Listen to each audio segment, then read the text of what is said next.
Terima kasih Mas Memo. Izinkan saya untuk sharing materi. Mudah-mudahan koneksi internetnya cukup bagus.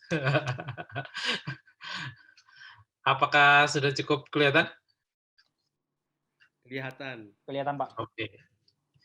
Terima kasih teman-teman semua. Ya, pagi ini kita kembali bertemu lagi untuk belajar bersama di weekend. Luar biasa sekali teman-teman semua ini masih menyempatkan waktu untuk belajar kan itu kan ini sesuatu yang luar biasa. Mungkin yang lain sibuk dengan rebahan ya, scrolling aja kan gitu. Nah ini lebih menarik lagi bahwa ini kita sama-sama untuk belajar. Ya, saya di sini nanti sifatnya akan lebih sharing aja karena teman-teman semua, Bapak Ibu sekalian mungkin juga udah banyak pengalamannya ya di bidang digital marketing. Nah kita sharing dan diskusi aja. Saya belum tentu benar, tetapi mungkin nanti saya akan sharing berdasarkan pengalaman saya. Buat teman-teman yang belum mengenal saya, ya saya sudah 27 tahun menjadi wartawan, jadi dari lahir udah jadi wartawan nih, jadi umur saya masih muda nih, umur 29 tahun. Nah, 19 tahunnya bekerja di Tempo, sekarang menjadi eksekutif director di tempo.co, dan bersama Pak Jimmy juga di Orbitin, pernah menjadi pemimpin redaksi, ya tertarik di bidang marketing, sosial media, dan .comer, dan punya mainan juga ayam geprek namanya Harajikan ya. Sekarang udah 25 cabang di daerah Jawa Tengah, dan Jakarta cuma 2 sih. Jakarta soalnya ngeri bersaingnya sama ini artis. Nah, teman-teman semua, minggu lalu kita sudah menyampaikan ya tentang ini summary aja, mengingatkan lagi mungkin ada yang sudah ingat, sudah ikut, tapi ada juga yang belum kan gitu. Nah, jadi intinya ada sekitar 5 atau 6 poin lah. Yang pertama, di sosial media ini kita juga harus ingat, sering jadi pertanyaan, gimana Mas Burhan supaya viral? Nah, pertanyaannya apakah viral itu sesuatu yang sangat penting, atau lebih penting mana, viral dan relevan? Kalau jawaban saya ya kalau bisa viral dan relevan. Nah, dan kemudian juga kita harus tahu bahwa karena sesuatu yang viral itu kan cenderung untuk hype aja, tetapi itu belum tentu sustain. Karena itu bagaimana kita sebagai pengusaha atau bisnis biasanya harus mengantisipasi setelah jadi hype, jadi tren, jadi habit. Nah, yang terakhir itu menjadi culture kan gitu kan. Jadi misalnya kayak es kepal Milo, ya hype sebentar aja kan gitu. Tapi kan nggak bisa berakhir menjadi habit, nggak bisa menjadi culture. Kemudian juga odading seperti apa misalnya, kan gitu kan. Nah, kalau pertanyaannya ditujukan kepada saya, kalau ayam geprek gimana? Ayam geprek itu udah geser, udah sampai ke habit, udah sampai ke culture. Dan sekarang mungkin resto-resto gede ya, resto-resto internasional, multinasional company itu rada ngeri-ngeri untuk berhadapan, bukan kue mereka sedikit terambil lah dengan para pemain ayam geprek. Kemudian juga kalau dari sisi minggu lalu kita juga sudah jelaskan bahwa umumnya sih para pengusaha prioritas di digital marketing itu 85% itu untuk generate sales atau generate marketing. Kemudian kita lihat memang pasar di Indonesia cukup besar ya. Facebook itu 183 juta. Jadi kalau kita nggak main di Facebook itu rugi kan gitu kan. Instagram juga 60 juta kan gitu. Apalagi produk-produk yang berkaitan dengan lifestyle itu harus main di Instagram, wajib banget kan gitu, kecantikan, produk-produk fashion dan segala macam itu wajib banget. Nah, TikTok itu 30 juta tapi sering membuat heboh kan gitu kan, kayak Odading Mang Oleh juga mulainya diviralkan oleh TikTok kan gitu kan. Jadi kita jadi tahu bahwa ikan hiu itu sekarang makan tomat kan gitu kan. Berkat Odading Mang Oleh. Nah, terus kemudian kita juga tahu juga bahwa ya di sosial media itu sebenarnya kan targetnya macam-macam lah. Nanti kalau secara basic itu kan ada membangun awareness, membangun interest, membangun desire, membangun action kan gitu kan, atau yang terakhir adalah closing. Nah, terus yang penting lagi adalah bahwa kita bisa jadi mewujudkan brand yang asik atau otentik kalau customer kita happy. Dan untuk menjadi viral sebenarnya ada ilmunya, nanti bisa dibaca bukunya Jonah Berger. Tapi rumusnya adalah step ya, itu kan nanti bisa dilihat. Nah, yang paling penting adalah pembeli itu nggak suka dijualin, tapi lebih suka diceritain. Jadi inilah kekuatan storytelling di zaman sekarang. Itu. Nah, jadi kalau kita lihat sekarang bahwa konten itu adalah is the new currency, kan gitu kan. Dulu pernah nggak membayangkan Hotman Paris mewawancarai Abdul Somad? Ini kan kayak dua kutub yang berbeda kan gitu. Yang satu ustadz, yang satu suka konten-konten mobil mewah lah, Ferrari lah dan segala macam. Tapi semua demi konten semua bisa dilakukan kan gitu. Nah, ini termasuk juga kalau kita lihat misalnya dari Corbusier juga melakukan hal yang sama dan kita lihat bahwa itu sangat viral sekali. Nah, di dalam membangun digital marketing itu sebenarnya kan atau membangun brand itu kan ada 3 lah yang terbesar aktivitasnya, yaitu bagaimana komunikasi, activation, dan action itu. Nah, tinggal kita sekarang memilih di level yang mana. Nah, ini pertanyaan yang juga menjawab Bu Nina yang sebenarnya minggu lalu itu sudah saya sampaikan, tapi mungkin beberapa teman mungkin tidak terlalu aware. Bagaimana bahwa sesuatu yang viral atau tidak hanya viral sih misalnya, word of marketing, maka itu akan bisa menghasilkan return on investment lebih besar. Jadi di sebelah kiri itu adalah consumer journey yang biasa. Jadi biasanya kita pasang iklan apa segala macam, itu kemudian kita membangun awareness. Kita kira-kira dapatnya 80%, 88% audiens. Terus dari 88% itu yang aware, oh ada toh yang brand ini perusahaan yang memberikan layanan konsultasi misalnya fitur tentang HRD dan segala macam. Tapi kemudian mereka ada yang interest itu jumlahnya lebih sedikit lagi 48%.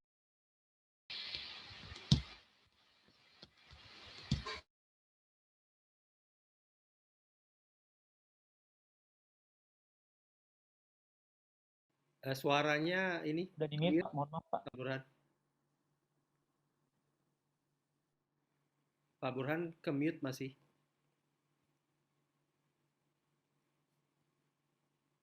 Masih ke-mute.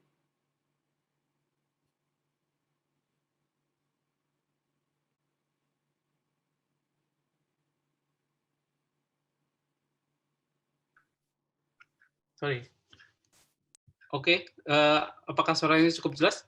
Jelas sekali. Iya, tadi kenapa ke-mute sendiri ya? Atau ada host lain memencet saya? Saya lanjutkan ya. Sorry. Sampai mana tadi? Sampai sini ya. Apakah ini udah kelihatan materi saya? Kelihatan Pak. Oke, saya sharing full aja. Oke. Ya, jadi dengan kalau minggu lalu saya sampaikan bahwa ada orang dari Bantul yang bisa menghabiskan budget di Facebook 1 miliar per hari dan dia penjualannya lumayan sih, hampir setengah T setahun kan gitu. Nah, itu juga karena dia membangun tidak cuma awareness tapi dia membangun sampai return on investment. Jadi kalau di sebelah kiri ini kita melihat bahwa itu tanpa kalau ada sesuatu yang viral atau istilahnya kita pakai cara konvensional. Tetapi ketika di yang sebelah kanan itu kita lihat bahwa angka konversinya menjadi lebih tinggi. Kalau di sebelah kiri angka sales-nya itu kira-kira 9% dari orang yang tahu mengetahui dari brand kita. Tapi di sebelah kanan itu ketika ada word of mouth maka penjualan kita bisa naik sampai ke 36%. Jadi itu salah satu fungsi dari digital marketing. Dan tentu ini tidak hanya berupa sales saja sebenarnya. Saya sering kali misalnya kita dapat partner, kita dapat apa segala macam itu juga berkat dari digital marketing atau sosial media. Nah, kalau kita lihat bahwa Bapak Ibu mungkin pernah tahu nggak sebuah kosmetik yang namanya MS Glow? Pasti tidak tahu. Inilah hebatnya sosial media. Jadi ini kosmetik yang hanya dijual di sosial media, Bapak Ibu ya. Jadi ini seperti kayak the next Wardah. Jadi kayak Wardah 10 tahun lalu yang dia bergerilya lewat, kalau dulu lewat jaringan reseller dan segala macam. Tapi yang namanya MS Glow ini, dia tahu bahwa sekarang zamannya sosial media. Jadi mereka sekarang memanfaatkan tidak lagi cuma single channel atau multi channel atau cross channel, tapi yang dia manfaatkan adalah omni channel kan gitu kan. Jadi bagaimana dia muncul di sosial media, muncul di website, muncul di tim reseller, ada toko offline-nya juga, ada jaringan-jaringan resellernya, satu hari terjual 2 juta produk. Nggak kenal kan? Saya juga nggak kenal.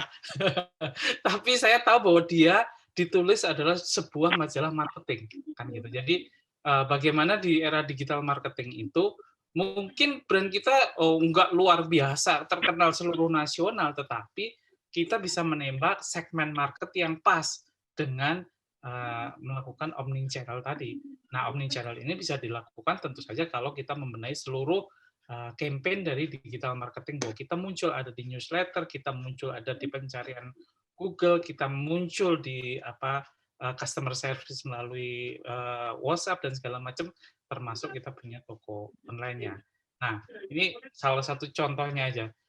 Jadi di mana di era digital marketing ini, maka tentu kita harus memikirkan bahwa sosial media itu nggak cuma menambah follower, tidak sekedar menambah like, tetapi ya itu tadi kita sebenarnya membangun kira-kira 5 inilah kan gitu kan. Jadi kita membangun brand awareness-nya, tadi mungkin Ibu Nina sudah bercerita bahwa, oh, ya kalau gajian itu brand awareness-nya sudah dapat nih, terus what's next kan kayak gitu kan. Nah, ini yang harus segera dipikirkan. Nah, yang kedua misalnya adalah membangun trust, kemudian juga membangun transparansi. Nah, trust itu biasanya terbangun melalui tell a story, dan story itu tentu saat kita bercerita di sosial media itu kita menceritakan personality. Ini ada sebuah cerita teman saya lah. Dia konsultan brand di Semarang sebenarnya. Nah, menariknya ini konsultan brand Semarang, dia itu bisa mendapatkan banyak klien itu dia melakukan analisis dari mana orang itu datang ke dia, kan dia di Semarang, artinya bukan konsultan di Jakarta, bukan di Surabaya, kan gitu kan. Nah, tapi dia sosial medianya cukup terawat, kemudian followernya ya sekitar 30 ribuan kalau di Instagram, dia punya punya akun pribadi dan dia punya akun korporat, dua-duanya dia kembangkan. Nah, ketika kliennya datang itu dia tanya, "Kenapa?" Atau dari mana taunya? Ternyata, "Oh, si Ibu Nina itu tadi posting Instastory bahwa dia ketemu dengan konsultan dengan Bapak," kan itu. Terus si A bikin Instastory juga di IG. Jadi dari situ kemudian dia mulai memikirkan bahwa membangun trust itu penting banget kan gitu kan. Dan trust itu datangnya dari mana? Kan kita dapat klien terutama dari orang-orang yang kita kenal dulu ya Bapak Ibu kan. Jadi dari teman, oh ini ceritanya teman ini. Ah nanti kalau misalnya oh saya butuh konsultasi nih. Ya udah dari Pak Burhan menyarankan siapa? Itu Pak Jimmy keren banget misalnya kayak itu. Datang aja dia pengalaman 29 tahun kan gitu kan udah pernah sekolah di Harvard dan beberapa kasus pernah jadi dirut Pasaraya Sarina dan segala macam. Nah, kalau saya yang ngomong dan orang itu kebetulan teman saya dan dia trust saya, maka dia juga akan trust ke Pak Jimmy. Jadi di era sosial media ini pun juga kita bangun. Jadi kita bukan sekedar mencari menambah follower, menambah like, ya itu penting, tetapi kita ini tadi membangun trust, menceritakan story, dan dari situ kita menceritakan bahwa oh personality brand kita atau corporate kita seperti ini. Nah, ini beberapa contoh aja, mungkin saya bisa skip ini. Kita contohnya misalnya create awareness, misalnya gini, nah, untuk create awareness saja. Ini karena audiennya saya anggap aja ini dari mulai UKM sampai corporate ya kan gitu kan. Nah, kita bisa membangun untuk yang corporate itu bisa kita create awareness dari mulai top levelnya. Jadi misalnya direkturnya misalnya kan gitu, habis melakukan kontrak kerjasama misalnya perusahaan A misalnya, oh dapat kontrak kerjasama dengan inilah klien gede. Nah, itu bisa ditulis apakah di Twitter, di Facebook, di itu dan segala macam di akun personal. Tapi sifatnya cerita aja kan gitu. Eh, saya habis ketemu Pak Jokowi nih, dan habis beliau setuju dengan proposal saya misalnya bla bla bla.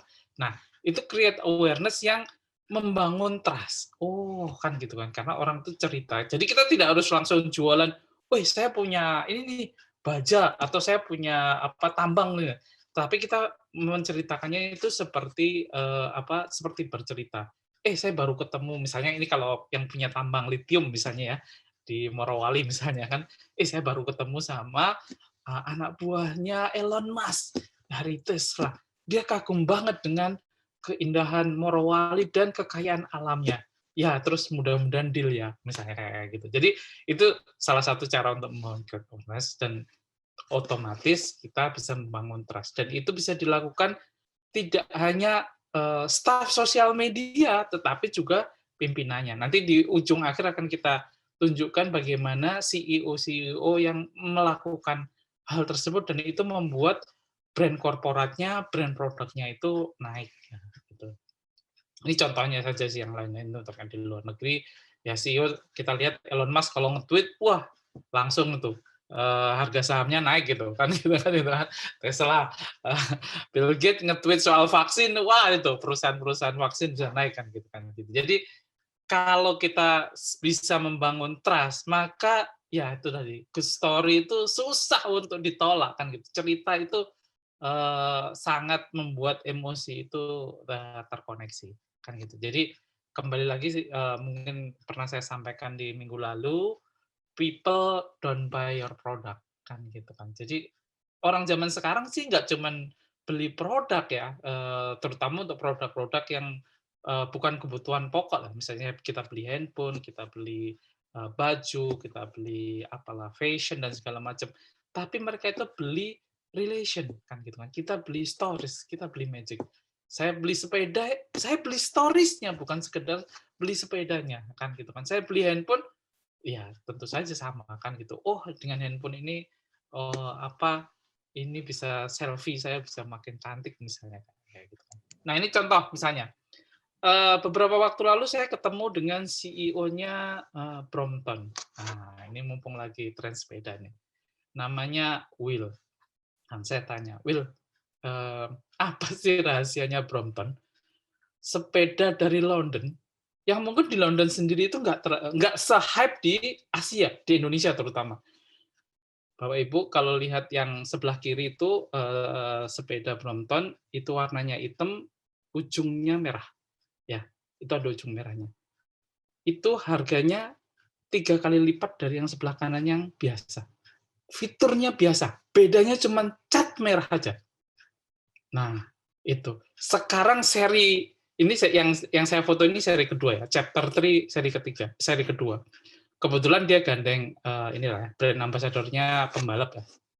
Sekarang keluar seri 3, itu udah sold out kan gitu kan. Di London itu sampai orang Indonesia itu dilarang masuk. Karena orang Indonesia kerjanya borong. Bahkan sekarang orang Indonesia kalau beli harus tunjukin paspor. Kan gitu. Dan mereka akhirnya catat bahwa setahun cuman boleh beli 5 kali. Wah, karena yang sekolah di London, pejabat-pejabat London itu. Jadi harga Brompton yang di London 60 juta, di Jakarta dijual 120 juta. Kan itu. Dan Brompton tidak pernah beriklan. Nah, itu kan. Yang dia bangun apa? Stories. Kan gitu kan. Pertama dia bikin produk yang langka, terus kemudian dia sangat bisa Will Brompton, si CEO-nya itu datang ke Indonesia, yang dia lakukan apa? Dia ketemu sama komunitas-komunitas di Indonesia. Gitu. Ketemu sama komunitas di Indonesia, salah satu komunitas yang terkuat itu misalnya komunitas Bank Indonesia, komunitas Monas lah. Itu sepedaan bareng. Komunitas Jakarta, sepedaan bareng sama Tempo, misalnya itu. Jadi tanpa beriklan pun orang itu memburu sepeda ini. Padahal kalau dilihat fiturnya ya sama aja, ya. Nggak jauh-jauh beda lah ya kan gitu kan. Cuman karena storiesnya itu kalau orang pakai Brompton kesannya gimana gitu kan gitu. Nah kesannya kan kayaknya happy terus. Nah ini contoh yang lain. Nah, misalnya seperti ini. Ini saya mau tunjukin aja. Jadi Will Brompton, si CEO-nya itu kan tadinya dari toko cat ya, dari toko cat kemudian dia suatu saat dia naik bis ketemu sama foundernya Brompton. Terus kemudian ngobrol-ngobrol, CEO-nya foundernya Brompton ini tertarik. Kamu background-nya apa? Oh, saya ini, tapi dia punya satu analisis yang bahwa Brompton itu bisa naik cepat karena dia membuat sepeda itu tidak sekedar fungsi kan gitu kan. Jadi kalau kita lihat kayak yang lainnya sepeda itu fungsi, ya untuk balapan, untuk apa. Dia tahu persis bahwa Brompton di Indonesia terutama, itu orangnya bukan murni sport, tetapi sport dan recreation. Karena itu dia sangat sangat mendorong komunitas.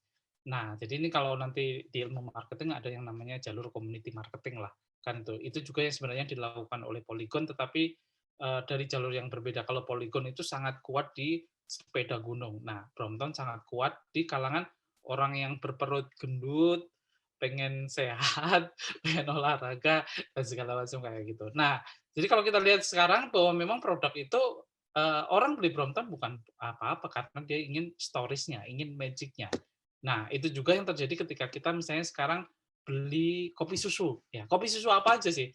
Memang pelopornya sekarang adalah kopi tuku, ya kan misalnya kan gitu. Tapi juga kemudian ada banyak kompetitor yang bisa memanfaatkan bahwa minum kopi itu rasanya lain dengan minum teh. Jadi misalnya gini, kan nggak keren ini, Pak Jimmy ayo kita ngeteh, kan gitu kan, beda sama Pak Jimmy ngopi yuk, kan gitu. Padahal maksudnya itu kita mau ngajak dia nongkrong, nanti di tempat nongkrong belum tentu minum kopi, kan gitu kan. Nah, tapi misalnya kayak Kopi Tuku pun berhasil melewati fase itu. Bagaimana dia dari komplek yang cuma artinya berjualan di sekitar tetangga di Cipete, kemudian brand-nya hype dan segala macam. Tapi ketika brand hype-nya ini ada orang-orang yang menyalip di tikungan, seperti kayak Kopi Kenangan sampai dapat investor ratusan miliar dari Alpha Venture, dari Square Capital, kemudian juga ada Janji Jiwa, kemudian juga nanti ada abnormal dan segala macam. Jadi di situ kopi sudah menjadi stories gitu kan. Jadi bukan produknya melulu kan gitu kan. Kan kita juga misalnya kalau misalnya ke kafe-kafe biasanya lebih nyari storiesnya. Nah, ini satu contoh aja misalnya bagaimana kita buat good stories misalnya itu akan membuat orang itu tertarik. Kalau di minggu lalu mungkin kita sudah sampaikan bahwa stories itu sangat kuat. Nah, saya mau contohkan misalnya contohnya gini. Saya mau cerita tentang yang namanya Fajrin, ya kan, Muhammad Fajrin Rashid. Ini orang gila, kan gitu kan. Nah, kenapa gila? Dia itu aslinya pendiam. Di zaman SMA itu introvert, suruh maju aja nggak berani. Tapi dia memang pintar, kan. Nah, yang membuat dia hebat itu adalah wali kelasnya. Jadi dia wali kelasnya di zaman sekolahnya itu menyuruh dia untuk maju, kan. Kamu mencalonkan diri jadi ketua OSIS lah. Sebenarnya itu dia grogi berat karena pada dasarnya ya biasanya orang pinter kan susah ngomong kan gitu kan, kecuali Pak Jimmy kan gitu kan. Nah, ini karena dipaksa akhirnya dia maju sebagai ketua OSIS, ya udahlah nothing tulus, nggak ada salahnya juga kan gitu kan kita. Dan dia kalah di ketua OSIS itu. Waktu itu apa yang membuat dia maju adalah wali kelasnya cuma ngomong, kalau kamu nggak mencoba ini, kamu akan menyesal seumur hidup.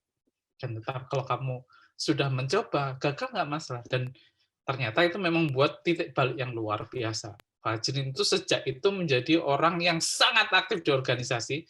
Kalau diceritakan oleh Mas Ahmad Zaki kan, di ITB dia nggak pernah belajar, kerjanya jadi dewan presidium ini, presidium itu, dan segala macam kan gitu. Tapi nilainya tetap 4,0. Nah, begitu saya tulis kan kita lihat di situ kan, cepat kan gitu kan follower yang nge-like aja 117. Biasanya di Instagram saya yang nge-like itu ya dikit lah, 50 itu udah hebat kan gitu kan. Jadi Hanya kalau mirip ya, Pak Burhan ya. ya ini pakai face app. Nah, jadi di sosial media pun, di sosial media brand kita, corporate kita bisa menggunakan good stories gitu kan, good stories dari perusahaan kita, dari biasanya sih behind the scene-nya orang-orang yang di belakang layar kita, misalnya kenapa pelayanan ini bisa hebat dan segala macam kayak gitu. Jadi itu akan travel jauh, misalnya kan ketika kita bercerita tentang Bukalapak, pasti kita bercerita tentang orang-orang di baliknya, anak-anak muda yang hebat-hebat, kan gitu kan. Bagaimana Bukalapak itu berbeda dengan startup-startup yang lain karena dia lebih memprioritaskan programmer-programmer lokal misalnya kan gitu kan. Dia buka cabang di Bandung kantornya, yang lain malah buka cabangnya di mana? Di India kan, di Singapura. Jadi dia sesuatu yang sangat lain. Jadi good stories itu benar-benar dimanfaatkan kan kayak gitu. Nah, itu salah satu kelebihan dari Bukalapak dan nah beliau sekarang jadi direktur Telkom kan gitu. Jadi nah kalau kita lihat tadi bahwa intinya bahwa ke sana itu kan bahwa good stories itu luar biasa. Nah, saya ingin masuk ke hal yang lebih teknis ini karena mungkin Bapak Ibu mungkin pengen tahu misalnya kayak Tempo.co mengelola 9 juta follower, gimana itu caranya? Atau ya teman-teman yang lain lah, misalnya beberapa selebgram-selebgram yang dia bisa mengelola misalnya, oh TikTok-nya rame, Instagram-nya rame, Facebook-nya rame. Nah, intinya sebenarnya ada 4 ini yang bisa kita lakukan, yaitu kita perhatikan fundamental sosialnya, tim pengelolanya, tools sosmednya, dan yang terakhir yang menarik adalah konten kreatif.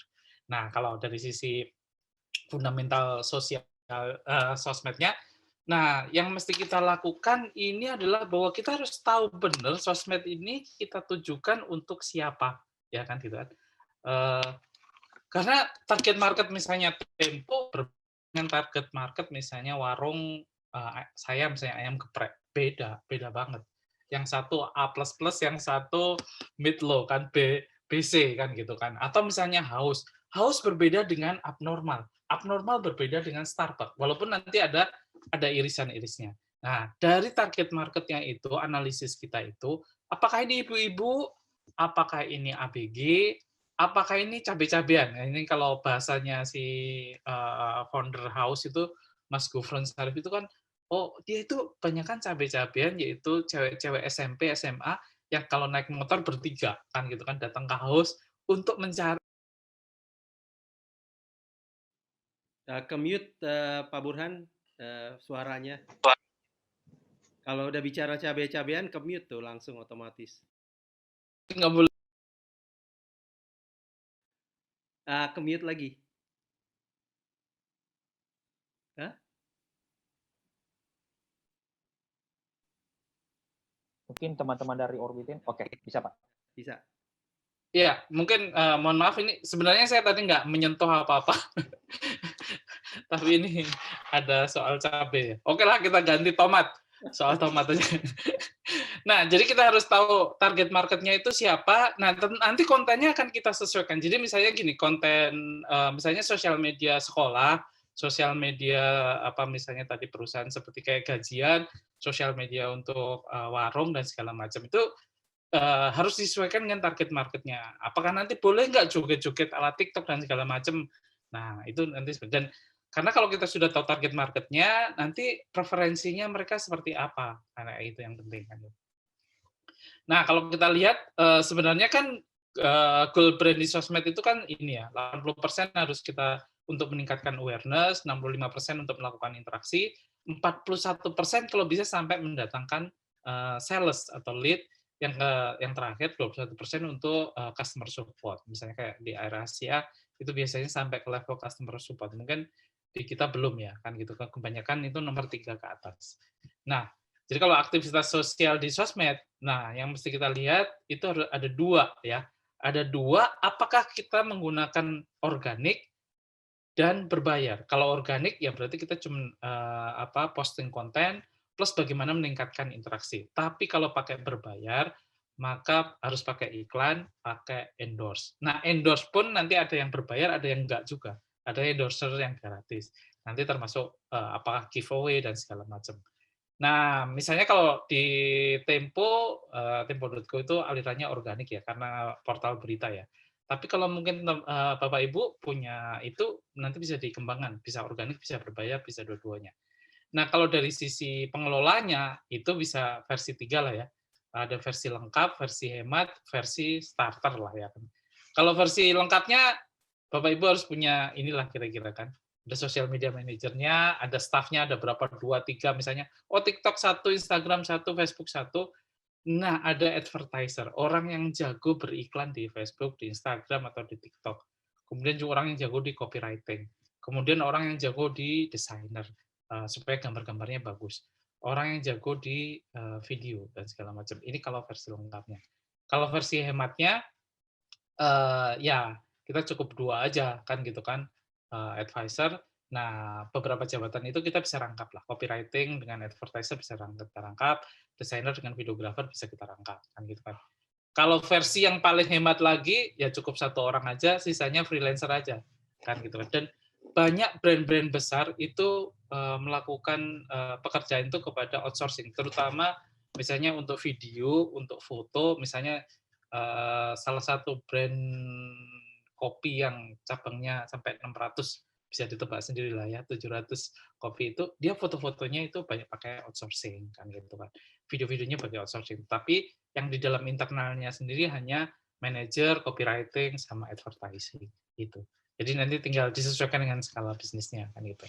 Kalau tool sosial medianya juga banyak Bapak Ibu. Tapi yang paling penting adalah yang sosmed kalender. Jadi sosmed kalender itu kita modalnya pakai Excel aja boleh, tapi yang penting ini kita, nah ini misalnya contohnya ini, salah satu guru saya misalnya di dunia sosial media, misalnya Dewa Eka Prayoga misalnya, dia itu misalnya dalam sebulan itu udah punya jadwal konten, kan ya.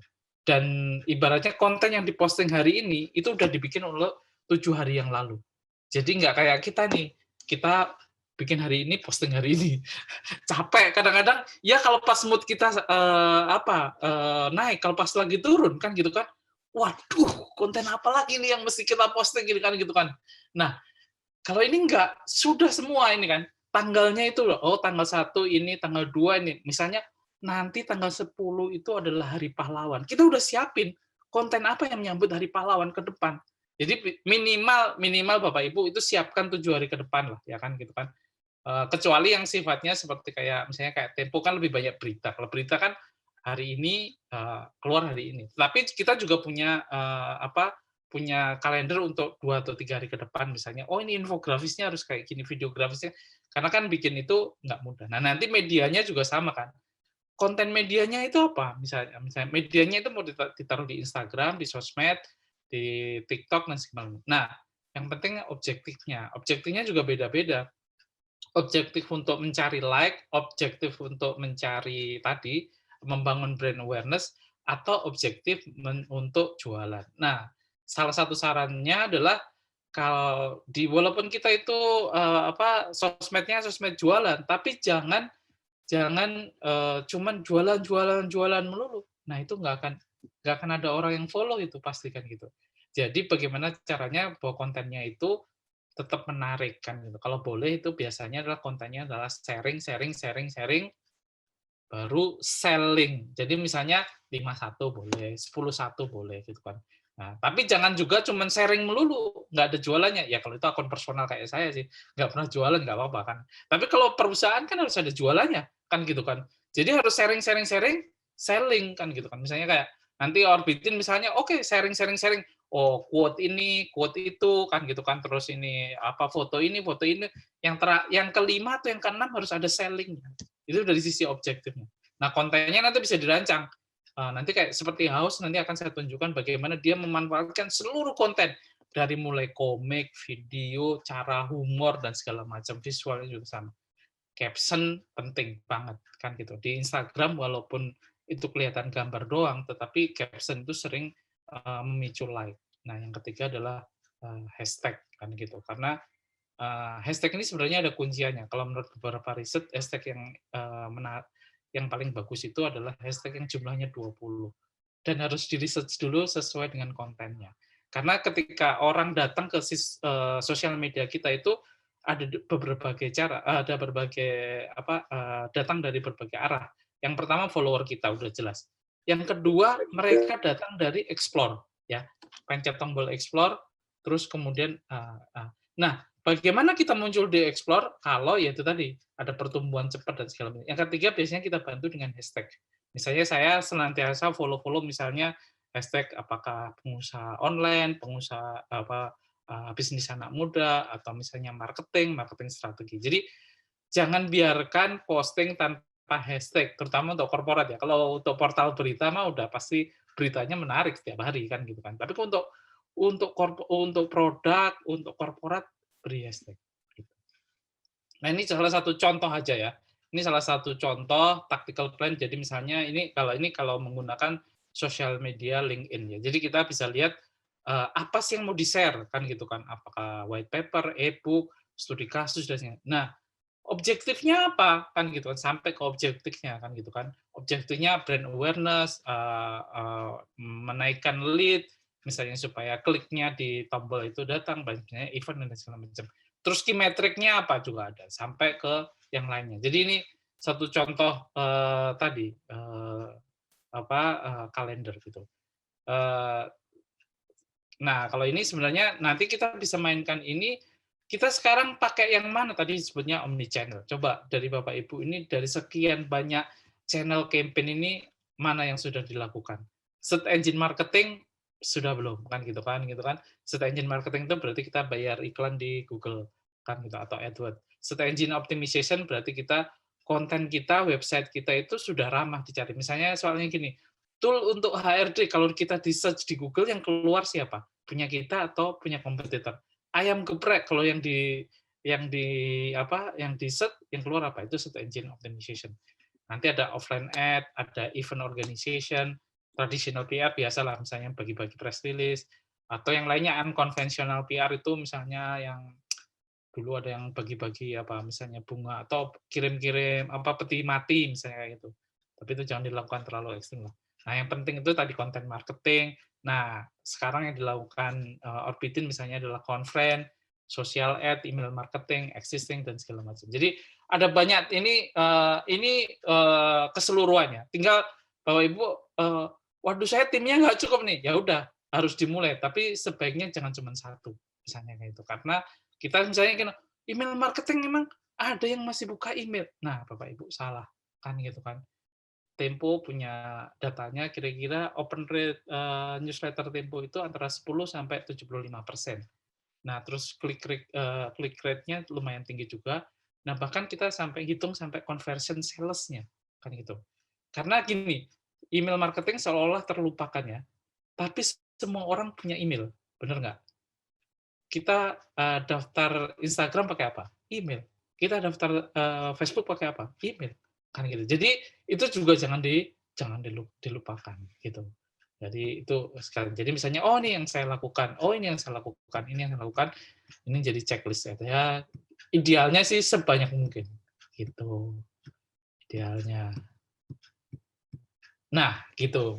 Itu untuk yang tool-toolnya. Nah, sekarang yang paling penting sebenarnya adalah setelah kita punya tool-nya, bagaimana kita membuat storytelling yang menarik kan gitu kan. Storytelling yang menarik itu ya salah satunya adalah ketika kita sebenarnya memahami basic storytelling itu sebenarnya harus berbasis satu tadi audiennya, target kita itu siapa, itu yang tadi yang kolom nomor 2 itu. Nah, tentu kita message-nya mau kemana, apa sih yang mau kita propose dan segala macam. Kemudian media seleksinya yang mana kayak itu. Jadi ini akan kembali lagi kepada value proposition dari bisnis kita secara keseluruhan.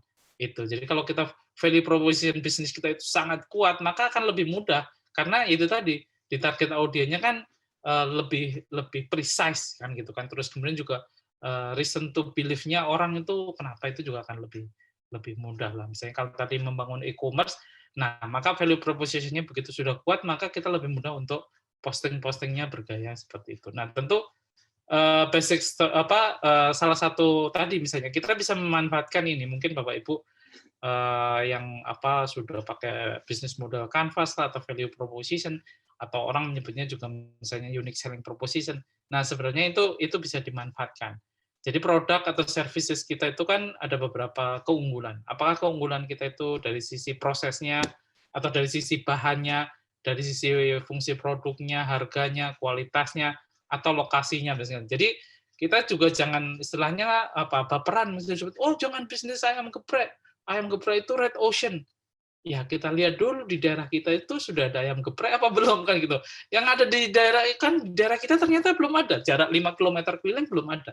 Maka kita memenangkan dari sisi USP atau unique selling proposition itu daerah kan gitu kan. Nah, nanti juga kita bisa misalnya oh ini prosesnya ini organik nih, nggak pakai MSG dan segala macam. Itu kita jual di dalam storytelling-nya, kan gitu kan, secara keseluruhan. Sehingga kita orang jadi tahu, oh sama-sama keripik pisang beda, kan gitu kan. Sama-sama sekolah atau akademi beda ini. Ini dari orang-orang yang lulusan katakanlah the best misalnya di gitu. Nah, jadi kita juga harus sampai menemukan, nah ini misalnya contohnya tuh, kenapa sih orang beli iPhone misalnya? Kenapa orang beli house? Terserah sih, terserah. Gitu. Steven mau berapa? Kayak tadi Wisang banyak tuh. Halo? Nah, jadi misalnya gini, jadi kita harus jangan cuman nanti postingnya itu kita harus mencari yang namanya value dari brand atau X factor brand ya. Jadi kita nggak cuman ngiklanin apa yang berupa fitur. Fitur itu apa? Misalnya, oh kameranya 16 megapiksel, baterainya lithium misalnya. Terus so what? Nah, dari fitur kemudian naik menjadi benefit kan, membuat foto selfie lebih cantik, baterai tahan lama. Tapi itu tidak cukup. Orang beli iPhone bukan sekedar karena beli kamera 16 megapiksel, bukan karena fotonya lebih cantik atau baterai tahan lama. Tapi orang merasa bahwa kalau saya beli iPhone, maka saya merasa lebih smart. Jadi X faktornya itu smart. Demikian juga House kan gitu kan. House itu kan minuman seperti kayak yang di mall-mall itu, tapi harganya affordable lah kan gitu. Jadi yang dia tawarkan value proposisinya adalah affordable luxury kan gitu, affordable luxury. Jadi kemewahan yang terjangkau. Jadi bukan sekedar oh ukurannya banyak, susunya bebas lemak dan segala macam. Atau kalau ukurannya banyak berarti ukurannya 600 ml berarti banyak. Atau susu bebas lemak berarti bisa. Tapi house yang ditawarkan itu adalah togetherness, ya, kebahagiaan bersama kan gitu kan. Jadi orang datang bertiga beli dengan uang 30.000 bisa dapat 3 gelas misalnya kan kayak gitu. Jadi nah itu ya basic dalam misalnya kalau kita memahami produk itu. Jadi kita harus mengulik tadi value proposition kita, kemudian juga value dari brand kita sampai kita ketemu X factor brandnya. X factor itu adalah motivasi apa yang membuat orang untuk beli gitu. Jadi gitu. Nah, kalau udah dari sana berarti ya ini lebih gampang lah. Jadi kita bisa membuat konten itu lebih kreatif. Pertama misalnya kalau kita menulis, kita bisa menyodorkan misalnya bahwa saya menyebutnya adalah MKS ya. Masalah dulu, kegelisahan dulu, solusi. Jadi orang oh iya kan gitu kan. Masalahnya apa terkadang. Nanti itu bisa menghasilkan copywriting yang sangat bagus, apalagi ada value-nya tadi yang saya sampaikan. Kemudian misalnya ada authority-nya misalnya. Oh, si artis itu aja minum haus misalnya. Nanti ada lagi community-nya. Oh, ini ada nih komunitas pecinta minuman seger misalnya kayak gitu. Nah, ini kalau ini sih ini ya. Jadi kalau kadang-kadang kita merasa bahwa stuck, saya harus nulis dari mana mas segala macam. Ini saya kasih bocoran dikit aja. Kalau Bapak Ibu menggunakan 7 kata ini mudah, insya Allah kan. Bayangkan, kan ini ada ibu yang cuma punya uang 50.000, tapi dia ingin memberikan hadiah yang spesial buat anaknya. Nah, di hari ulang tahunnya, anaknya ada 4. Nah, jadi udah langsung kebayang kan. Dengan kata bayangkan itu, kalimat itu seperti kayak ngalir aja, kayak air terjun kan gitu kan. Ini kalimat-kalimat itu seperti itu. Jadi itu storytelling. Nanti bisa dipraktekkan yang lainnya kan. Ini contoh MKS ya kan. Ini kan misalnya ini minggu lalu juga sudah saya sampaikan kan gitu. Nah, misalnya ini adalah MKS ketika Tempo mau mengadakan survei kan gitu kan. Nah, kita waktu itu teksnya jelek banget kan gitu. Apa ini kan? Istilah survei, ikan hiu makan tomat kan gitu kan. Anda berhadiah dapat hadiah apa? Sekarang nggak worth it kayak gitu. Tapi kita harus buka dulu dengan misalnya nih, ini pakai set situation kan gitu. Misalnya gini, masalahnya apa? Oh, Anda sering menerima hoax kan gitu kan. Terus hoaxnya itu menyerbu lewat apa? WhatsApp, Facebook dan segala macam kan. Itu kan kegelisahannya. Dan saya pakai teknik hypno selling adalah set. Jadi menerima hoax, ya. Pesan berisi menyerbu WhatsApp, ya. Bahkan masuk di Facebook, ya. Berarti alinea kedua itu pasti iya, ya kan gitu kan mereka. Mau bantu Tempo, iya deh kan gitu kan. Itu udah yeset. Hypnoselling kan gitu kan. Mau bantu Tempo untuk memerangi berita hoax, nah ini solusinya. Sedikit kepedulian Anda akan membantu meningkatkan kualitas Tempo. Jadi ini contoh ini kan. Jadi kalau mau masih kesulitan, ya sebenarnya ada storytelling canvas. Ini satu contoh ya. Kalau Bapak Ibu bisa menggunakan juga storytelling canvas ini, yang pertama kita tahu misalnya, ini contoh Tempo aja ya. Subjeknya bahwa Tempo punya aplikasi baru, goal-nya itu adalah Tempo ingin ngasih tahu lah kepada pembaca bahwa Tempo itu punya eksklusif, berita-berita eksklusif, punya aplikasi baru, dan aplikasi Tempo itu gratis baca 5 berita. Target audiennya adalah umur 25-45 tahun untuk terpelajar. Nah, karena itu misalnya saya membangun storytelling misalnya seperti ini. Saya ambil satu contoh wartawan Tempo yang liputan sampai ke Rohingya, ke balik penjara Rohingya, dan bahkan dia itu, bayangkan ya Bapak Ibu, wartawan berjilbab masuk ke Rohingya, yang negeri itu adalah negeri yang sedang membenci orang-orang Islam, kan gitu. Ini bukan bermaksud sara ya, ini cuma contoh aja. Nah, terus kemudian kita tampilkan itu kepanikan dari ketika dia mendarat di bandara. Wah, kepanikan di balik berita bagaimana reporter perempuan pakai jilbab meliput di daerah yang anti-Islam, kan gitu kan. Terus kemudian sopirnya menyarankan, "Mbak, lepas aja jilbabnya demi liputan." Nah, karena ini urusannya hidup dan mati. Jadi Tempo mau menggambarkan bahwa ini memang kalau demi liputan yang sangat serius, kadang-kadang kita urusannya sampai hidup dan mati seperti yang dilakukan liputan ini. Nah, call to action-nya nanti download, misalnya kayak gitu. Jadi harus call to ini. Nah, ini contohnya. Jadi kita untuk membangun berita Tempo, bahwa berita Tempo eksklusif, kita sodorkan 5 storytelling yang berbeda. Ya, jadi misalnya sebelah kiri itu pemretnya, nomor 2 kanan, nomor 2 tengah atas itu adalah liputan ke Suriah. Kemudian yang ketiga itu adalah liputan perkebunan kopi dari ujung ke ujung. Nah, yang kiri bawah itu yang tadi, yang liputan ke Rohingya, kan itu. Jadi kita mau membangun storytelling bahwa Tempo itu serius. Jadi nggak tiba-tiba kita jualan langganan yang di pojok kanan bawah itu, langganan sekian. Ya, ditabokin orang kalau gitu caranya. Jadi kita membuat customer atau follower kita itu istilahnya dari cold customer menjadi warm customer, baru menjadi hot customer, baru jadilah sales gitu kan. Jadi 1 2 3 4 5 6. Jadi ada 6 series sebelum kita sampai pada sales itu tadi. Makanya kita sharing-sharing. Contohnya ini kan liputan perang di Suriah kan gitu kan. Di situ kita tonjolkan tadi value-nya. Tempo itu eksklusif dan rela untuk melakukan liputan-liputan dalam demi membaca.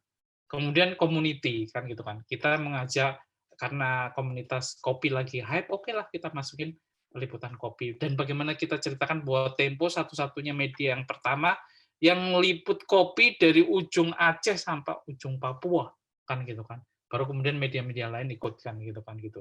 Dan ini menjadi satu edisi khusus bahwa liputan kita tahu persis bahwa kopi itu dimainkan oleh siapa yang untung, apa petani untung, bagaimana dulu sejak zaman Belanda sampai sekarang bertahan dan segala macam.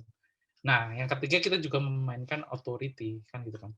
Jadi misalnya ini Bapak Ibu kalau misalnya punya produk atau services yang dipakai oleh orang terkenal, manfaatkan sebagai endorse. Endorse itu bisa gratis karena itu menaikkan level authority kita misalnya gitu. Jadi misalnya, Najwa Shihab aja tiap pagi bacaannya majalah Tempo kan kayak gitu kan gitu. Jadi tentu akan membuat oke lah kan gitu kan gitu. Nah, ini yang kisah dari Rohingya ini contohnya si Perwani Diah Prabandari ini yang hidup sampai nyawanya terancam. Ini sih sebenarnya kisahnya seperti ini. Jadi ini copywriting-nya seperti kayak gini. Nanti kalau misalnya ini naskahnya mau dibagikan, silahkan. Jadi ujungnya nggak langsung tiba-tiba download, enggak kan, download ada di bawah sih. Tapi kan kita bangun orang itu untuk melihat Tempo kan gitu. Jadi baru call to action-nya langganan lah. Itu kan setelah 5 seri. Jadi tadi sharing selling kan gitu. Nah, ini yang menarik buat teman-teman yang bergerak di dunia retail. Nah, karena beberapa waktu lalu saya kan beberapa kali ketemu dengan Mas Gufron, Sarif, dan banyak cerita. Mas Gufron ini pendiri Haus, dan mungkin dalam soal minuman kekinian ya, Haus itu sebenarnya bukan yang pertama, tetapi dia yang pertama terkenal kan gitu. Nah, karena yang lain kurang peduli pada branding, marketing. Mereka yang lain cuma peduli pada selling, jualan aja. Nah, Mas Gufron beda. Dia membangun kontennya dengan sangat serius sehingga dia menjadi, kalau kita sebut sekarang misalnya minuman kekinian yang di level mid low, yang brandnya terkuat siapa? Ya, Mas Gufron. Budgetnya berapa? Banyaklah, miliaran. Kan gitu kan. Sekarang setelah terkenal. Tapi dulunya juga dia memulai dari yang kecil-kecil. Contohnya misalnya gini. Ini buka pertama itu di sekitar Binus. Jadi memang sejak awal Mas Gufron konsepnya adalah grab to go, dan dia mau kekuatan kontennya itu adalah bahwa konten itu nggak harus jaim lah, tapi ini harus lucu, dekat dengan konsumen, dan kebetulan konsumennya itu teenager kan, ABG, dan makanya dia promosinya adalah the power of Gojek kan gitu kan. Dan jadi pokoknya beli 5.000 dapat minuman. Nah, dari spanduk the power of Gojek itulah warungnya meledak kan gitu. Ini pendirinya. Nah, begitu dia bikin satu, ternyata omsetnya meledak. Jadi antara 6 juta sampai 11 juta per hari kan. Jadi dia, wah ini mah tambang emas ini kan gitu kan. Karena itu dia ketika yang lain nggak membangun marketing sehingga menjadi top of mind, dia pelan-pelan membangun. Ya bayar influencer dulu yang murah-murah, naik dari nano, makro, sampai yang giga, sampai yang sekarang kan gitu kan. Jadi akhirnya lihat aja misalnya CEO-nya aja tampangnya kayak gini kan. Ngeselin juga kan. Tapi ya itu salah satu strateginya luar biasa. Nah, dia juga memainkan seluruhnya. Jadi dia ada giveaway-nya, ada challenge-nya, ada segala macam. Jadi dia juga mengajak engage terus-menerus kan gitu kan. Nah, ini salah satu contoh misalnya kita lihat bahwa bintang iklannya itu sesuai dengan target marketnya. Sambil mojok minum haus, membuat kering hati ikut kering, mungkin haus kasih sayang. Ya, kalau galau, kalau capek minum haus bisa bikin happy. Ayo mari minum di haus, udah enak murah banyak. Ayo mari minum di haus, udah enak murah banyak.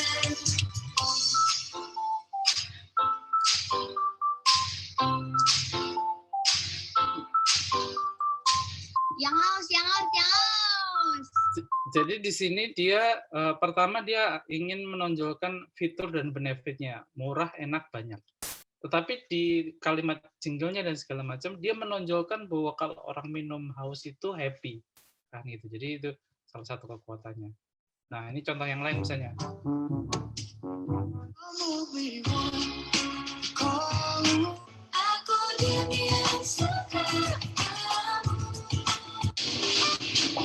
Halo, Kak.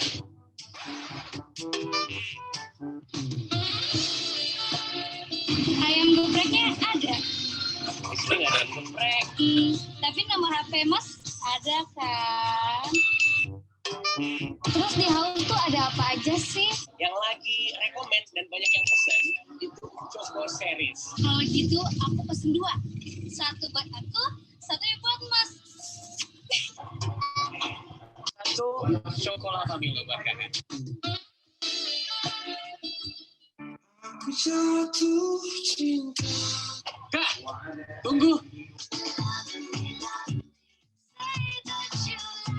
Ini uangnya palsu. Nah, kalau dilihat di sini, sebenarnya dia sangat memahami insight dari customer. Yang pertama adalah mayoritas adalah cewek yang dia sangat terpesona, mereka menyebutnya babang-babang tampan, ya babang-babang tampan. Jadi banyak ABG-ABG yang datang itu karena memang salah satunya bukan sekedar produknya, tapi karena baristanya yang cakep-cakep. Jadi dari situ pun dia sudah memulai melakukan pemilihan barista yang lebih bagus, yang cakep, dan kemudian kontennya itu kena banget, ada unsur lucu-lucunya tentu kan gitu kan, misalnya gitu. Nah, dia juga memanfaatkan misalnya dari sisi insight dari customer bahwa yang minum haus itu biasanya terutama yang pesan lewat aplikasi Gojek atau Grab ya, itu biasanya sedang nonton film drama Korea, makanya di situ gambarnya adalah karikatur kan gitu, terus di sana tidak ada gambarnya Netflix. Jadi itu sangat semua ini sangat didesain. Bahkan nanti tadi kan misalnya nggak ada makro influencer-nya ya. Nah, bahkan kalau ketika dia sekarang udah jadi kaya dan segala macam, itu dia hampir semua makro influencer papan atas lah. Artis seperti Gisel, Panji, sampai bintang Emon, segala macam, itu semua dirangkul. Kan gitu kan. Jadi, dan dia memainkan video, foto, dan segala macam. Nah, ini contohnya misalnya ketika dia menggandeng. Surprise! Ayang, kamu masih marah nggak? Ini adalah Aurel ya. Mungkin kalau Bapak Ibu aku bisa suara bebek kayak kamu. Itu. Jadi dua-duanya ini adalah makro influencer kan gitu kan? Apaan? Siapa yang ketawa? Orang bersin. Kamu kena virus. Itu ada yang ngirimin kamu haus tuh ke ojol. Bapak aku udah sampai tuh. Nyogok pakai haus nih ceritanya. Kamu suka disodok? Sogok? Tergantung. Kamu beli yang favorit aku nggak? Beliin dong. Oh iya. Tuh lihat, kamu kan sukanya bau babe. Ayang. Apaan? Emang aku cowok murahan? Ya terus apa dong? Bilang apa? Makasih hausnya. Sama-sama. Nah, jadi tetap dia gaya konten marketingnya itu lucu, tapi tetap dia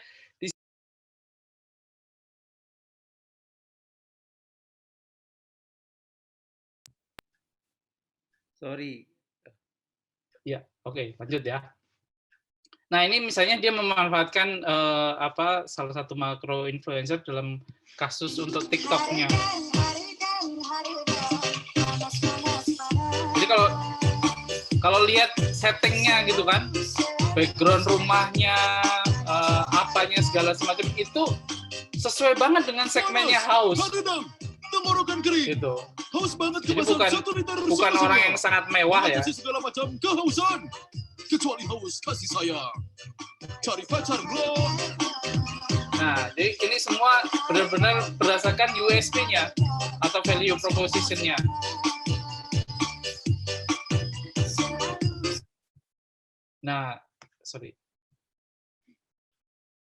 Nah, jadi kalau lihat bahwa dia memanfaatkan video, karikatur dan segala macam karena dia sangat tahu betul segmennya. Itu kalau kita beli. Nah, intinya sih sebenarnya kalau kita punya mengelola Instagram atau Facebook dan segala macam ada beberapa konten yang bisa dimainkan sih. Dan salah satunya adalah misalnya yang paling sering adalah misalnya bagaimana cara order, bagaimana testimoni, adakah promo musiman, adakah ucapan hari besar misalnya hari pahlawan dan segala macam. Ada microblog carousel. Nah, carousel itu terutama untuk akun personal itu sangat efektif karena apa? Membuat kalau kita bagi-bagi tip atau sharing itu orang cenderung untuk nge-save ya. Bukan sekedar like. Jadi kalau orang main carousel itu biasanya nggak cuman nyari like, dia nyari yang nge-save. Kan jadi karena orang nge-save itu berarti kontennya dianggap sangat valuable. Ada kuisnya, ada quote dan segala macam. Nah, ini beberapa contohnya aja misalnya. Nah, jadi tentu harus sesuai dengan niche-nya, testimoninya, produknya, behind the scene dan nah, sebenarnya ini panjang banget lah ya kelasnya itu misalnya belajar nambahin follower aja itu bisa panjang lah detail-detailnya. Apakah kontennya gini, kontennya gitu, atau jualan di Facebook ya. Silakan cari kelas-kelas di Facebook dan Instagram Ads lah nanti. Ya, ini salah satu contohnya aja.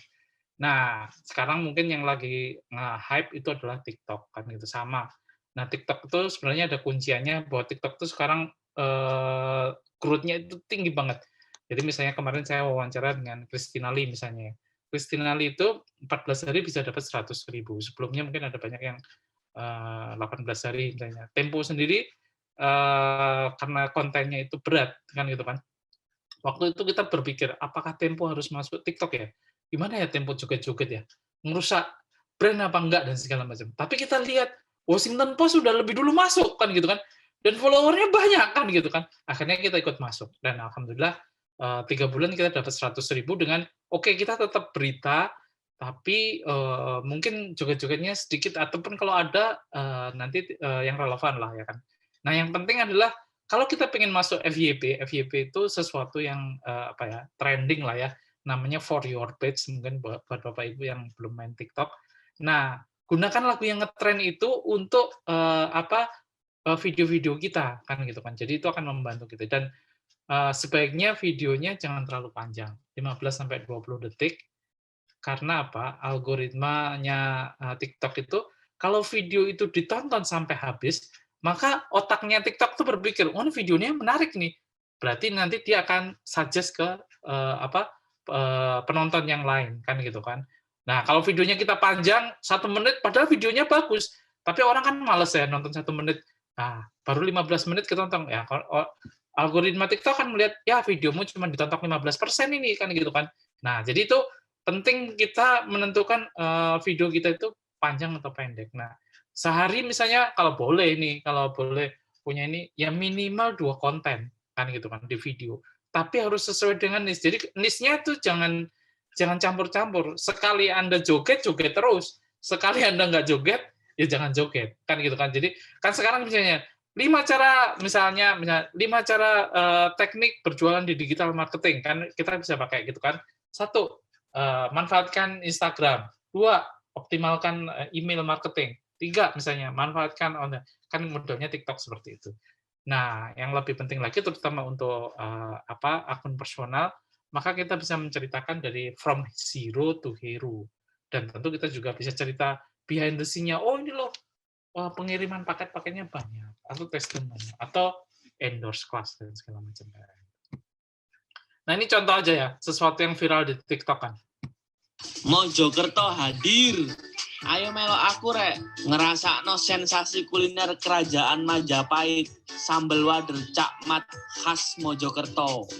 Nang kene iki yo ono berbagai macam botokan ambek lauk pauk macam-macam sak njalukmu rek. Dan jelas bintangi tetep wader rek. Delokna tumpukan cowek sakmono akeh rek. Sambele lho fresh terus sowek gercik. Ono pesenan baru diulekno. Oh iya, sambel iku sambel mentah rek. Ono tomate, mesti rawame nek jam makan siang. Wader nang kene iki digoreng garing crispy rek. Terus dipangan ambek sambele. Duh, enak ci. Jadi jam itu isuk warungnya wis buka lho rek. Video terus dari pihak ketiga gini mengundang orang untuk beli gitu kan. Nanti kalau saya ke Mojokerto cari inilah misalnya ini. Jadi kita harus memainkan dari sisi testimoni. Jangan cuman ngomong, ini waterku enak. Jangan jadi dari orang pertama, jadi bisa dari orang ketiga. Kan gitu. Nah, ini contoh yang lain kalau misalnya destinasi ya. Jadi contoh destinasi yang paling ini juga kayak testimoni.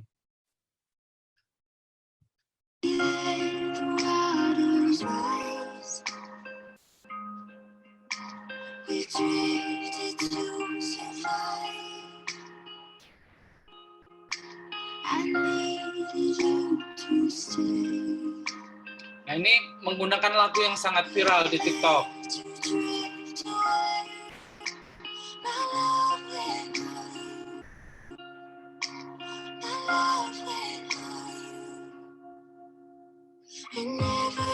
Jadi judulnya lagu TikTok ini adalah Surrender dari Natalie Taylor. Jadi kita bisa memainkan seperti ini. Ini kondisi di Ciletuh. Jadi kalau lihat kayak gini, rasanya kita pengen pergi ke Ciletuh walaupun jauh dari Jakarta kan. Nah, sekarang juga suka ada gitu kan. 4 menit, 30 menit check out dari Jakarta misalnya gitu.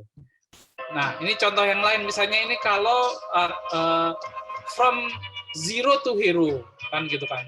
kisah tentang seorang founder.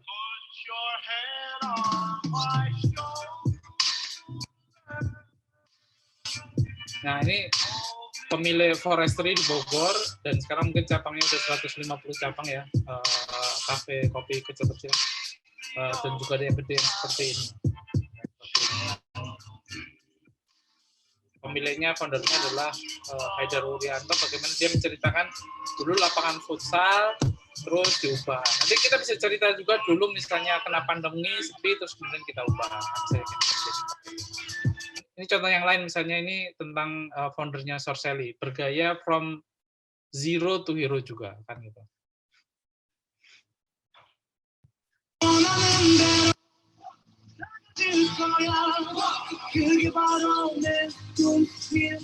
Bangkrut, tapi nggak nyerah, bangkit lagi.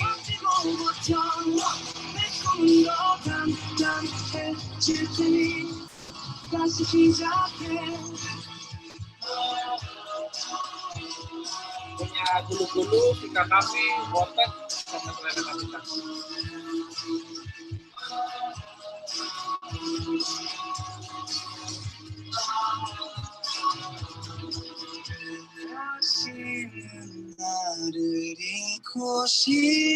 Nah, seperti ini pasti yang lagi rame di TikTok ya, from zero to hero. Jadi itu mungkin sebagai bahan diskusi Mas Memo waktu saya kembali.